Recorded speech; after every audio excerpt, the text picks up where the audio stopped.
to Africans in America. Only 2,000. So there was this thing they went through, a born man versus the made man. The born man, the king and the queens of Europe, had to deputize people to colonize the lands, the Columbuses and the Cecil Rhodeses who went to Africa. They weren't the aristocracy, but they fought to be gladiators and colonists and explorers, the Lewis and Clark, who were masons. These men used the societies to advance the wishes of the ruling class, and they set up a system, a circle within a circle, within another circle. Each circle protected the circle within it.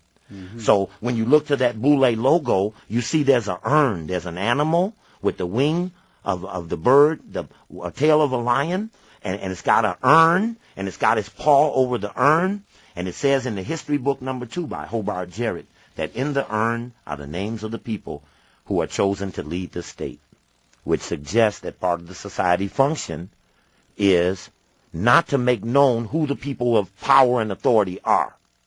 And one of their most serious indictments to this society is what they were used to do against Marcus Garvey.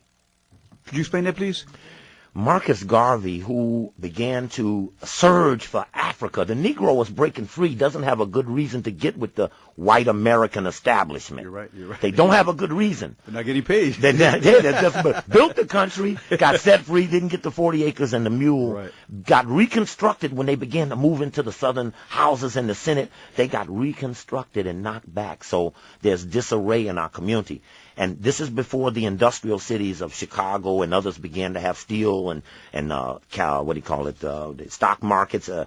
These are cattle, not bonds, where people began to work, and the South fled to the North to work in those factories. And Robert Abbott, who was a Boule man from Chicago defender, who it was a period when all the black editors were brought into Washington and told that they would have cracked down on Marcus Garvey, and their newspapers were not to be used. The Pittsburgh Courier, Chicago Defender, the Afro-American in Baltimore and Washington. All of these are Boule families, the advisors to the king, this group. So when Marcus Garvey came, whites began to think that maybe assimilation is better. Maybe we can escalate. Let's not let these go. Maybe they don't seem too pissed off about all of this. Maybe they'll forgive these things we did to their ancestors, and maybe we can trick them, have a little, want some more.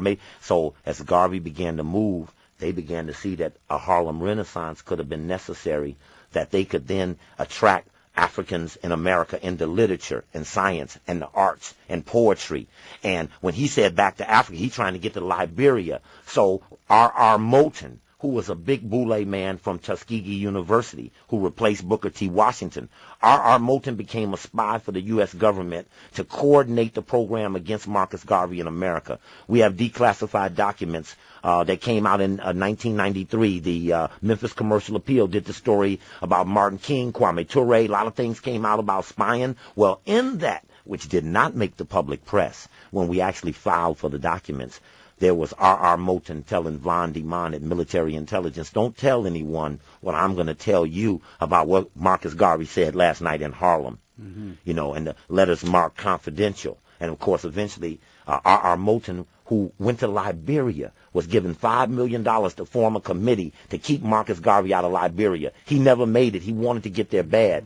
They put $5 million in 1919, man. This is 50 million, 100 million today.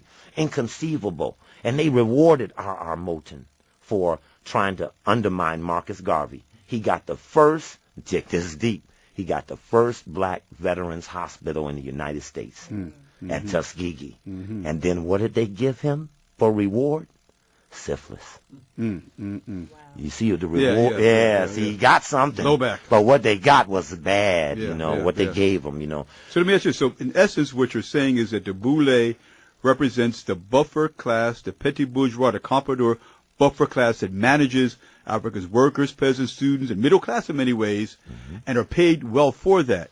And they receive their direct orders from the European capitalist class. Yes, if you were to look to today, where Boule members like Vernon Jordan, who is managing director of Goldman Sachs, he took Bill Clinton to his first Bilderberger meeting in 1971. The black man took the white man from Arkansas to the big international meeting. Vernon Jordan, former head of the Urban League, who groomed Ron Brown, who then went on to become Secretary of Commerce, killed in a plane crash, murdered, because Boule are considered domestic.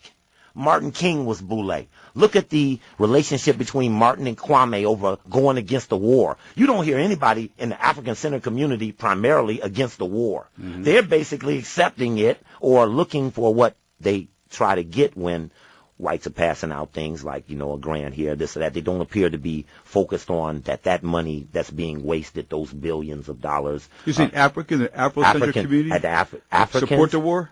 They are not. No. I'm just saying they are not pushing against the war. Same way Martin King, I understand what you're saying. When April 4th of you're 67, right. You're right. 1 year before he was killed to the day, when he came out of Riverside Church with Kwame in a shirt and tie in the front row, waiting to hear, because he called and said, you got to hear this. He comes out against the war. Boule men are told to be domestic, not international. Mickey Leland was Sigma Pi Phi. He tried to stop a starvation going on in Ethiopia, Somalia.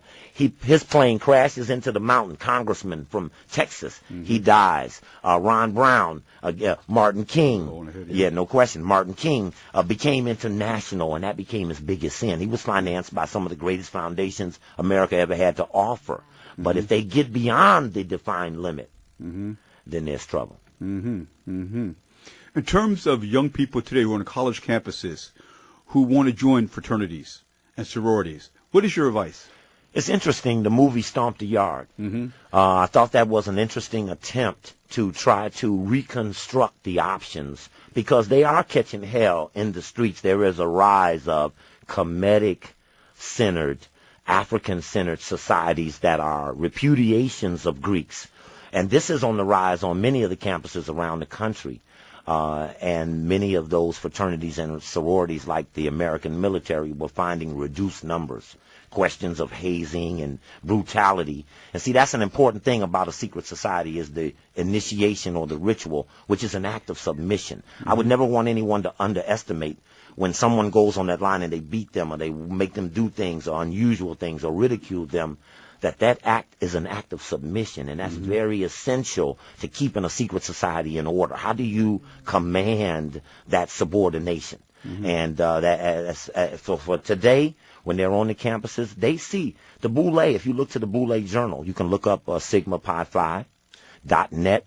You can hit up my website, stevecokely.com, and then you can link into their website. You look at their Boule Journal, you see what they play up there, the head of everything. They're announcing every key position they have. They're the advisor to every person, every corporation. They're the black head of American Express. We can just walk on down the line of those that roles were theirs and only theirs. No one got past. I noticed that Harold Washington, our black mayors were uniquely Boule. Andy Young when he was Atlanta, Dinkins when he was New York, Bradley when he was Los Angeles. But none of those men were able to groom their man. So Bradley was mayor 20 years, but didn't have Bradley too. Dinkins couldn't turn it over to anybody. Them white folk walked and beat on his door to run him out. Different cities. Detroit, Coleman Young was not a Boule member. Harold Washington was not a Boule member. And the relationship between the white financial firms and Harold Washington was uniquely different than it was with men who were more trusted. Okay, we'll take a brief station ID. We'll come back to Brother Steve Cokely, excellent researcher in the question of the Boule. Back to KPFK with Brother Steve Cokely, talking about the Boule and the relationship to the struggling African masses, especially the United States of America. Brother Steve. Yeah, it just made me think about something we had talked about. As a young brother in Chicago, really wanting to get involved in the movement. When I came back from college, there were various options. You had Jesse